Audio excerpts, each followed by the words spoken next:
Bienvenue dans cette vidéo autour de Cult Divinité Perdue.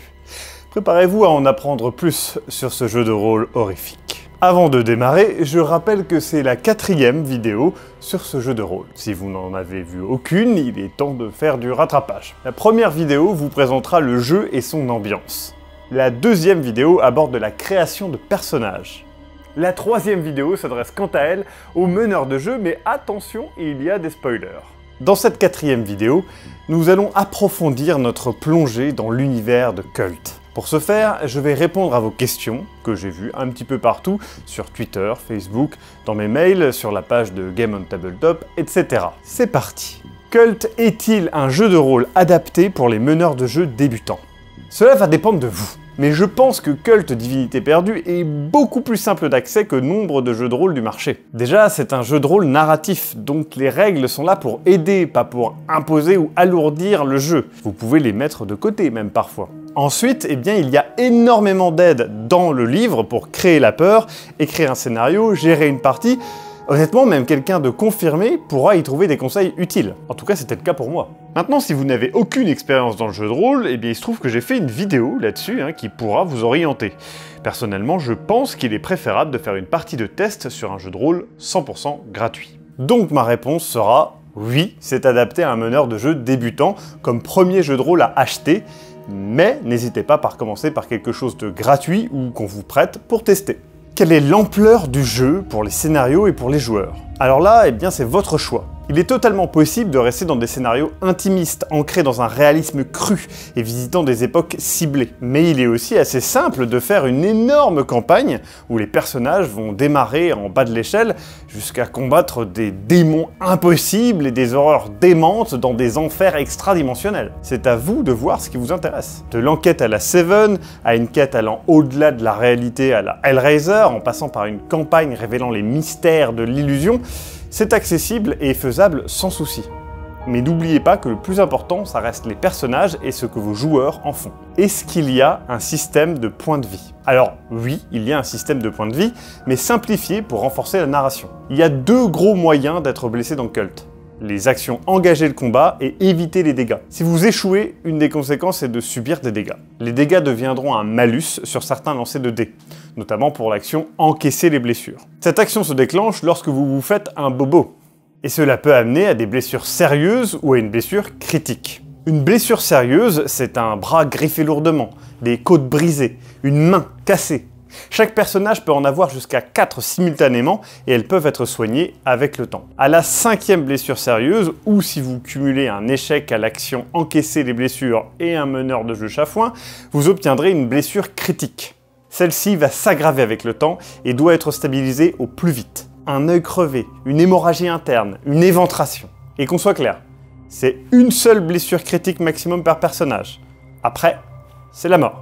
Évidemment, chaque blessure amène des malus sur vos lancers de dés, ce serait trop facile sinon. Peut-on en savoir plus sur le scénario La Galerie des âmes qui est offert avec les précommandes? Alors, personnellement, c'est un des scénarios que j'ai beaucoup aimé lire en VO. Je pense même le faire jouer un de ces jours à mes joueurs. Une scène d'ailleurs risque de vous rappeler l'enquête de Mira Cavendish.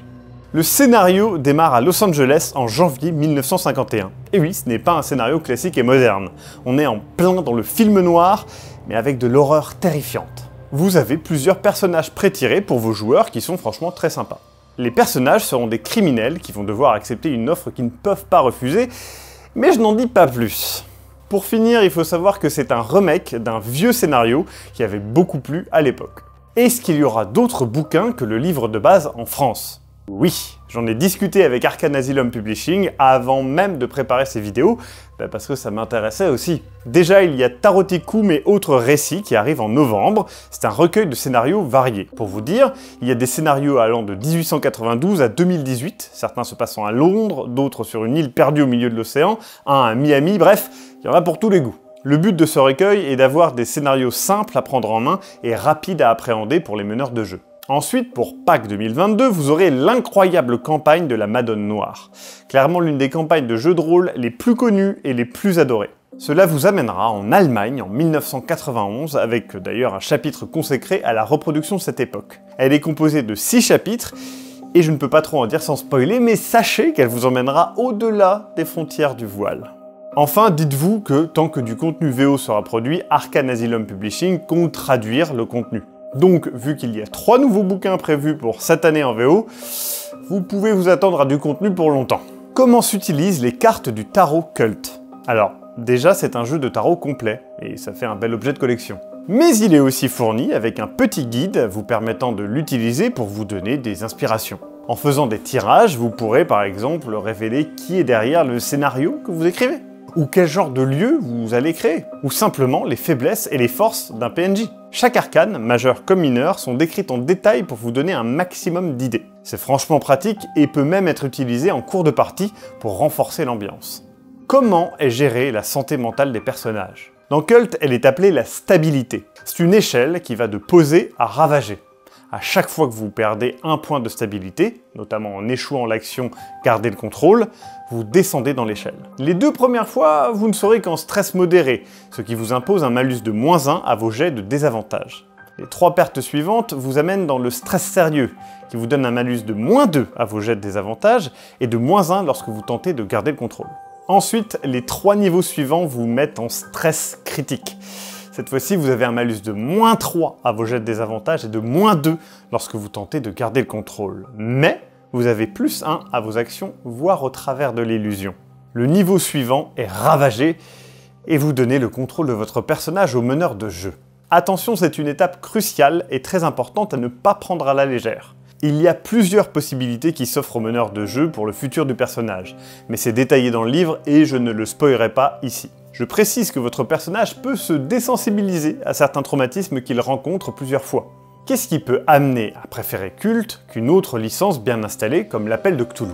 Une question parfaitement bien placée après la santé mentale. La première réponse sera simple, la curiosité. Personnellement, je lis beaucoup de jeux de rôle d'horreur différents car chacun peut avoir des éléments intéressants. Et je pense qu'il faut savoir sortir des sentiers battus pour découvrir ce qu'on aime vraiment. La deuxième réponse, l'univers. Si j'adore l'univers de Lovecraft, j'ai parfois une certaine lassitude du tentacule, si j'ose dire. C'est donc rafraîchissant de lire un JDR comme Cult avec un univers fort et unique, qui n'est pas non plus en opposition totale avec des scénarios comme ceux de l'Appel de Cthulhu. La troisième réponse, le système de jeu. Call of Cthulhu est un système de jeu de rôle relativement complexe, basé sur le D100. Là où Cult propose quelque chose de beaucoup plus moderne, fortement inspiré par des jeux Powered by the Apocalypse. La narration est beaucoup plus présente et le jeu beaucoup plus centré sur les personnages. Je trouve ça rafraîchissant et beaucoup plus adapté à ma vision du jeu de rôle. Maintenant, c'est à vous de voir si vous êtes curieux, intéressé par l'univers ou simplement intéressé par le système de jeu. Si les joueurs découvrent la vérité au sujet du monde de Cult, est-ce que cela ne finit pas l'histoire et l'intérêt du jeu ? Alors, je pense que c'est une question qui va dépendre de votre vision du jeu. Personnellement, je vois ça comme une immense carte couverte d'un brouillard de guerre. Les joueurs, au fil des scénarios, vont découvrir des zones, mais chacun d'entre eux n'auront qu'une vision très limitée de la totalité de la vérité. Et cette vérité n'est que celle que vous, meneur de jeu, voudrez partager. Mais pour répondre un peu plus directement, non, le jeu ne repose pas uniquement sur ces révélations. C'est avant tout une ambiance, un système de jeu narratif, une certaine vision de l'horreur. Le scénario, le lore, c'est un bonus plus qu'autre chose. Et je suis certain que des tas de gens ne l'utilisent qu'à peine. Après tout, même les horreurs des nouvelles de Lovecraft se font parfois rares dans l'Appel de Cthulhu. Et voilà, nous sommes arrivés à la fin de cette série de 4 vidéos autour de Cult Divinité Perdue. Merci pour vos très nombreux retours positifs.